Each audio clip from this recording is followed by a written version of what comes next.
Hello friends, एक बार पुनः स्वागत है आज के इस नई वीडियो में। आज हम चाइल्ड डेवलपमेंट एंड पेडागोजी के 30 महत्वपूर्ण क्वेश्चन को डिस्कस करेंगे और ये वीडियो आपके लिए बहुत ही इंपॉर्टेंट होने वाली है। ये वीडियो शानदार होने वाली है क्योंकि इसमें जो क्वेश्चन है ये प्रीवियस ईयर क्वेश्चन होंगे और ये आए हुए इंपॉर्टेंट क्वेश्चन होंगे।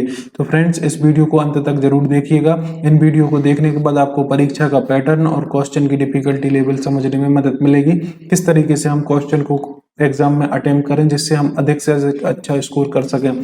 हमारा उद्देश्य होना चाहिए कि जितने भी आपके चाइल्ड डेवलपमेंट पेडागोजी के क्वेश्चन आते हैं वो सारे क्वेश्चन आपसे बने, एक भी क्वेश्चन आपसे न छूटे। तो आइए वीडियो को स्टार्ट करते हैं। वीडियो में अंत तक जरूर बने रहिएगा। मैं आपको बताना चाहता हूं कि इसी तरीके से हम विभिन्न परीक्षाओं के प्रीवियस ईयर क्वेश्चन को पढ़ते हैं। विभिन्न सब्जेक्ट्स के क्वेश्चन की सीरीज हमारी चल रही है। यदि आप मेरे चैनल पर नए हैं तो चैनल से जुड़ जाइए, चैनल को सब्सक्राइब करके बेल आइकन को प्रेस जरूर कर लीजिएगा। फ्रेंड्स, आइए इस वीडियो को स्टार्ट करते हैं। पहला क्वेश्चन है फ्रेंड्स, कविता को याद करने की प्रयुक्त विधि को कहा जाता है। कविता को याद करने की प्रयुक्त विधि, जो विधि कविता को याद करने में प्रयुक्त होती है फ्रेंड्स, उसको बोला जाता है क्रमिक संस्मरण, सीरियल मेमोराइजेशन इसको बोला जाता है फ्रेंड्स। तो इसका आंसर ऑप्शन नंबर 3 सही हो जाएगा। अगले क्वेश्चन की बात करें फ्रेंड्स, भाषा सापेक्षतावादी परिकल्पना में मजबूत विश्वासियों का तर्क है कि खालिस्तान। क्या तर्क है ना? भाषा सापेक्षवादी परिकल्पना में विश्वासवादियों का तर्क क्या है, ये आपसे पूछा है। तो भाषा विचार को निर्धारित करती है। कोई भी भाषा है वह आपके विचार को निर्धारित करती है। तो इसका सही आंसर हो जाएगा फ्रेंड्स, लैंग्वेज डिटरमाइंस थॉट्स। जो भी आपकी लैंग्वेज है वह आपके थॉट्स को डिटरमाइन करती है या निर्धारित करती है फ्रेंड्स। तो इस तरीके से आपको स्मृति बेस मतलब समझ पर बेस्ड क्वेश्चन ये आपसे पूछ लिए जाते हैं फ्रेंड्स। अगला क्वेश्चन की बात करें, एक व्यक्ति जिसमें प्रेरक उपलब्धि की कमी है वह खालिस्तान प्रदर्शित करेगा। ऐसा व्यक्ति जिसमें मोटिवेशन या प्रेरक की कमी है तो वह क्या प्रदर्शित करेगा? वह हमेशा निराशा प्रदर्शित करेगा, डिसअपॉइंटमेंट वह प्रदर्शित करेगा। ऐसा व्यक्ति जो हमेशा मोटिवेट रहता है ना, उसमें प्रेरक की उपलब्धिता होती है, वह अपने आप को आशावान और सकारात्मक महसूस करता है फ्रेंड्स। ये आप पढ़ चुके होंगे। अगले क्वेश्चन में देखें फ्रेंड्स तो लिखा है समावेशी शिक्षा। ये हमेशा आपसे मैं बोलता हूँ, जो आपने प्रीवियस ईयर क्वेश्चन लगाए हैं, आपने अगर पिछली क्लास देखी है मेरी CDP की, लगभग 8 क्लास हम कंप्लीट कर चुके हैं। तो ये समावेशी शिक्षा का है ना, ये इंक्लूसिव एजुकेशन का हमेशा एक ना एक क्वेश्चन आपको हर एक सीरीज में देखने को मिलता है। एक इंक्लूसिव जो एजुकेशन है, समावेशी शिक्षा है, और एक है चाइल्ड सेंटर्ड एजुकेशन, बाल केंद्रित शिक्षा। ये दो टॉपिक आपके लिए बड़े महत्वपूर्ण टॉपिक हैं फ्रेंड्स, बड़े ही इंपॉर्टेंट टॉपिक हैं, क्योंकि इन टॉपिक से आपको एक ना एक क्वेश्चन जरूर पूछा जाता है। इस शिफ्ट में भी आपको एक क्वेश्चन दिया है कि समावेशी शिक्षा में योजना को खालिस्तान के द्वारा पालन किया जाता है। तो किसके द्वारा पालन किया जाना चाहिए फ्रेंड्स? इसको इम्प्लीमेंटेशन या क्रियान्वयन के द्वारा इसको आपको क्या किया जाना चाहिए? पालन किया जाना चाहिए। अगले क्वेश्चन की बात करें friends, RTE right to education अधिनियम इस वर्ष लागू हुआ था। तो फ्रेंड्स, आपको पता है कि RTE right to education act ये 2009 में लागू किया गया था फ्रेंड्स। अगले क्वेश्चन की बात करें, जैक गणित में एक कमजोर छात्र है, निम्नलिखित में से कौन सा परीक्षण उपरोक्त कथन का सर्वोत्तम समर्थन करता है? तो कोई एक छात्र जिसका नाम है जैक, उसको गणित में वह क्या है, कमजोर है, डल है, उसको गणित समझ में नहीं आती। तो इसको किस परीक्षण से हम उसको सर्वोत्तम मतलब कौन से परीक्षण उसके लिए परीक्षण करने के लिए सर्वोत्तम होगा?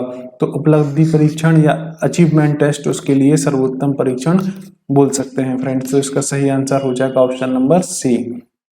अगले क्वेश्चन की बात करें फ्रेंड्स, कुत्ते के साथ पावलाव के प्रसिद्ध प्रयोग में वह शब्द कौन सा था जिसका उपयोग उस भोजन का वर्णन करने के लिए किया गया था जिससे एक कुत्ता स्वाभाविक रूप से लार टपकाता था?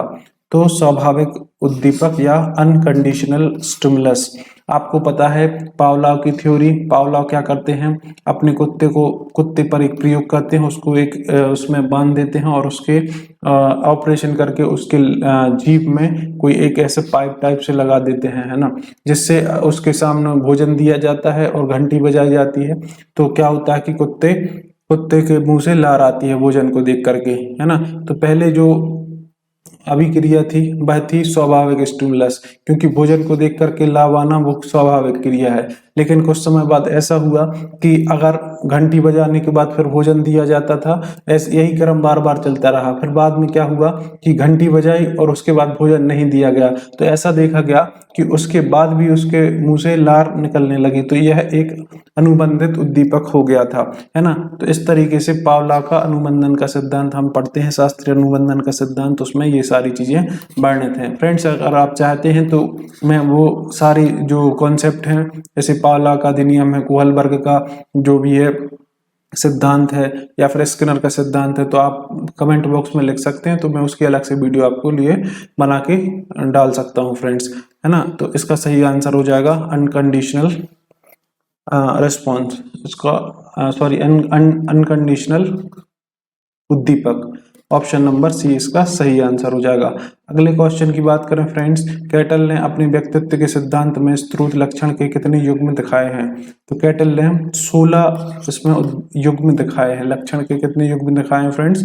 16। अगला क्वेश्चन, शिक्षक पात्रता परीक्षा किस प्रकार के परीक्षण का उदाहरण है? तो यह एप्टीट्यूड टेस्ट का या फिर अभियोग्यता का उदाहरण है। तो जो टीचर एलिजिबिलिटी टेस्ट होता है फ्रेंड्स, वह आपकी एप्टीट्यूड टेस्ट होता है फ्रेंड्स। अगले क्वेश्चन की बात करें, अधिनियम के एक अनुकूलन वातावरण में खालिस्तान के अलावा निम्नलिखित विशेषताएं उपस्थित होती हैं। तो शिक्षक की निगरानी इसमें उपस्थित होती है। तो अधिगम के अनुकूल वातावरण में शिक्षक की निगरानी के अलावा जो विशेषताएं उपलब्ध होती हैं वह शिक्षार्थी की स्वायत्तता, बहुविषयक दृष्टिकोण, है ना, और उसमें लचीलापन, लचीली प्रक्रिया, ये तीनों चीजें उपलब्ध होती हैं। जो उपलब्ध नहीं होती वह कौन सी होती है? शिक्षक की निगरानी। नेक्स्ट क्वेश्चन की बात करें फ्रेंड्स, किसी भाषा में अर्थ को दर्शाने वाली सबसे छोटी इकाई को खालिस्तान कहा जाता है। तो उसको कहा जाता है फ्रेंड्स रूपम या मॉर्फिम, इसको कहा जाता है फ्रेंड्स, इसको आप याद रख सकते हैं। नेक्स्ट क्वेश्चन की बात करें, निम्नलिखित में से कौन सा कथन कक्षा अभ्यास में आंतरिक प्रेरणा को सबसे अच्छी तरह वर्णित करता है? कक्षा अभ्यास में आंतरिक प्रेरणा को वर्णित करने वाला कारक फ्रेंड्स सबसे ज्यादा है शिक्षक स्वायत्तता को प्रोत्साहित करता है और शिक्षार्थी को उनके लक्ष्यों तक पहुंचाने के लिए विकल्प प्रदान करता है। ये ऑप्शन सही होगा फ्रेंड्स, तो ऑप्शन नंबर ए इसका सही होगा, है ना। तो शिक्षक बच्चे के काम की सराहना और प्रशंसा करते हैं, तो ये इससे थोड़ा सा ये सही है, लेकिन जो बेस्ट आंसर होगा ऑप्शन नंबर ए हो जाएगा, है ना। नाश्ता पानी ये ब्रेक देना ये कुछ नहीं है, है ना। कार्य पूरा करने के लिए नियम और शर्तें प्रदान करता है, ये भी इसमें आंसर नहीं होगा। अगले क्वेश्चन की बात करें फ्रेंड्स, निम्नलिखित में से कौन स्मृति की प्रक्रिया का हिस्सा नहीं है? तो स्मृति की प्रक्रिया का हिस्सा नहीं है फ्रेंड्स प्रेरणा। अगली क्वेश्चन, मतलब ये सारी जो है स्मृति की प्रक्रिया के हिस्सा है कौन? भंडारण, पुनः प्राप्ति और इनकोडिंग। प्रेरणा है ना जो ये स्मृति की प्रक्रिया का हिस्सा नहीं है। स्मृति के किस भाग में 15 से 25 सेकंड में अनावश्यक जानकारी को भूल जाना शामिल होता है? तो किस भाग में होता है? लघुकालीन स्मृति, शॉर्ट टर्म मेमोरी में यह शामिल होता है। अगला क्वेश्चन, शिशु खालिस्तान की उम्र तक अजनबियों से झिझकना या शर्माना विकसित करते हैं। तो 6 महीने के जो शिशु होते हैं वह अजनबियों से झिझकना और शर्माना विकसित कर लेते हैं। आप देखते हैं कि छोटा बच्चा होता है, जो शिशु होता है 6 महीने तक का, वह अपने परिवारजन को तो पहचानने लगता है, लेकिन कोई बाहर का आते हैं, बाहर के कोई सदस्य आते हैं तो उनके पास जाने से झिझकता है या शर्माता है। अगला क्वेश्चन, निगमनात्मक विधि इस प्रकार की होती है। फ्रेंड्स, आप देखते हैं कि ऐसी जो विधि जिसमें क्या करते हैं, कानून और नियमों का अवलोकन किया जाता है, तो उसको हम क्या बोलते हैं? निगमनात्मक विधि, है ना, डिडक्टिव मेथड्स उसको बोल सकते हैं। अगला क्वेश्चन, माँ और उसके बच्चे के बीच मजबूत बंधन का वर्णन करने के लिए किस शब्द का उपयोग किया जाता है फ्रेंड्स? तो इसको कहा जाता है अटैचमेंट या ममता, इसको कह सकते हैं। सुरक्षा भी नहीं, प्रेम भी नहीं, और मैटरनिटी भी नहीं, इसमें अटैचमेंट इसका फ्रेंड्स सही आंसर हो जाएगा। नेक्स्ट क्वेश्चन, ट्रैफिक में नेविगेट करने की कोशिश करते समय किस प्रकार की बुद्धि का उपयोग होता है। तो ये क्वेश्चन फ्रेंड्स रिपीट क्वेश्चन है। आपने अगर पुरानी वीडियो देखी है तो उसमें इस क्वेश्चन को हम कर चुके हैं। ट्रैफिक पर जब हम नेविगेट करते हैं तो हम स्थानिक बुद्धि का फ्रेंड्स इसमें यूज करते हैं, स्पेक्टिकल इंटेलिजेंस का उपयोग इसमें करते हैं। अगले क्वेश्चन की बात करें, वंशानुगत कारक बच्चे के खालिस्तान के समय से अपना प्रभाव शुरू करते हैं।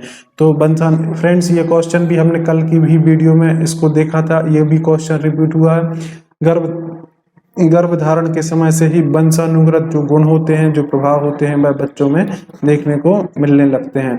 अगले क्वेश्चन की बात करें, कोहलबर्ग के अनुसार बच्चा खालिस्तान नैतिक विकास चरण में माता पिता और बड़ों की सामाजिक और राजनीतिक मान्यताओं पर सवाल उठाता है। तो यह किस अवस्था का या फिर किसका कारण है? यह पश्चिम पारंपरिक अवस्था या पोस्ट कन्वेंशनल का इसका उदाहरण है फ्रेंड्स। नेक्स्ट क्वेश्चन, आप छात्रों के औसत अंकों की गणना कैसे करेंगे? छात्रों के औसत अंकों की गणना करेंगे अंकगणित औसत से, अर्थमेटिक मीन के द्वारा छात्रों के औसत अंक की गणना कर सकते हैं। इसका आंसर है option number D. Next question, आमतौर पर सभी कक्षाओं में विविधता होगी, उस आयाम को पहचानें जो बहुत अधिक विविधता से संबंधित कई समस्या को प्रस्तुत नहीं कर सकता। तो भौगोलिक स्थिति कई विविधता से संबंधित समस्याओं को प्रस्तुत नहीं कर सकता है। तो जियोग्राफिकल स्टेटस इसका आंसर हो जाएगा फ्रेंड्स। अगले क्वेश्चन को देखें, तो निम्नलिखित में से कौन सी सफलता के लिए बच्चों की विशेषताएं हैं? सफलता के लिए बच्चों की विशेषताएं हैं तो अधिगम पर ध्यान केंद्रित करना, तो ये सबसे बड़ी विशेषता तो यही है, कंसिस्ट फोकस ऑन लर्निंग। अगर आप सफल होना चाहते हैं फ्रेंड्स, तो किसी भी चीज को अगर आप पाना चाहते हैं तो उसके लिए ध्यान केंद्रित करना चाहिए, उस पर फोकस हो जाना चाहिए। तो ये सबसे बड़ा सफलता का विशेषता है या कारण है। तो इसका आंसर ऑप्शन नंबर ए हो जाएगा। नेक्स्ट क्वेश्चन की बात करें, आप माँ को अपने बेटे राज से निपटने के लिए एक व्यवहार कार्यक्रम विकसित करने में मदद कर रहे हैं। राज को अपोजिशनल डिफेंड डिसऑर्डर है। निम्नलिखित में से कौन सा इस कार्यक्रम का सबसे महत्वपूर्ण घटक है?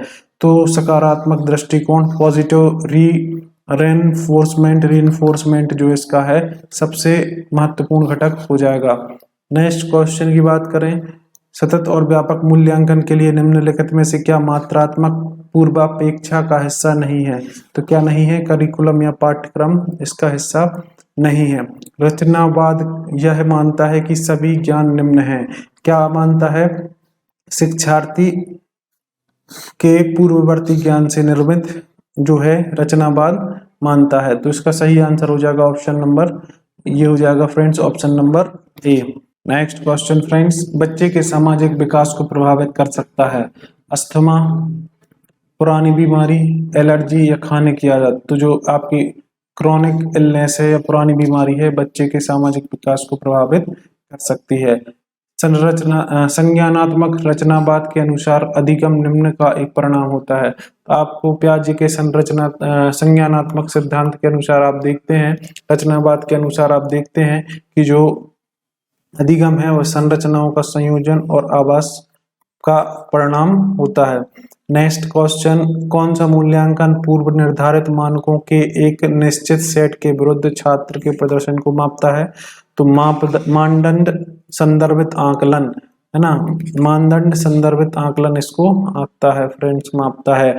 अगला क्वेश्चन, राधा ने अपने छात्रों से उनके लिए एक अध्याय से प्रश्न बनाने और उससे संबंधित उत्तर लिखने को कहा। एक छात्र संज्ञानात्मक विकास के किस चरण में इस कार्य के निहितार्थ से सबसे अधिक लाभान्वित होता है? तो औपचारिक संक्रियात्मक अवस्था में यह सबसे ज्यादा लाभान्वित होगा, है ना। तो फॉर्मल ऑपरेशनल स्टेज में यह सर्वाधिक लाभान्वित होगा। फ्रेंड्स, आई होप जो हमने सीडीपी के आज 30 क्वेश्चन को डिस्कस किया है तो ये आपको ठीक लगे होंगे, अच्छे लगे होंगे। अगर वीडियो पसंद आती तो वीडियो को लाइक और शेयर जरूर कीजिएगा फ्रेंड्स। ये हमारे इस सीरीज की 9वीं वीडियो है फ्रेंड्स। इससे पहले हमने 8 वीडियो अपलोड कर दी है, तो आप वहां जा करके उनको देख सकते हैं। आप जब बार बार इन वीडियो को देखेंगे फ्रेंड्स तो आपको पता चलेगा कि किस तरीके से क्वेश्चन से डील करनी है, किस तरीके से क्वेश्चन रिपीट होते हैं, तो आप उन क्वेश्चन को या फिर कौन सा टॉपिक बार बार पूछा जाता है फ्रेंड्स एग्जाम की दृष्टि से कौन सा पॉइंट आपका इम्पोर्टेंट है, तो उसको आप रिवाइज कर सकते हैं जाके। आपका हर एक क्वेश्चन इम्पोर्टेंट होता है फ्रेंड्स, एक एक नंबर से आपके सिलेक्शन रुक जाते हैं। तो आप अपनी मेहनत को मजबूत कीजिए friends in previous year question के साथ। आपसे जल्दी मिलते हैं नेक्स्ट वीडियो में इसी तरीके की इन्फॉर्म वीडियो में। तब तक के लिए आप सभी का फ्रेंड्स बहुत बहुत धन्यवाद।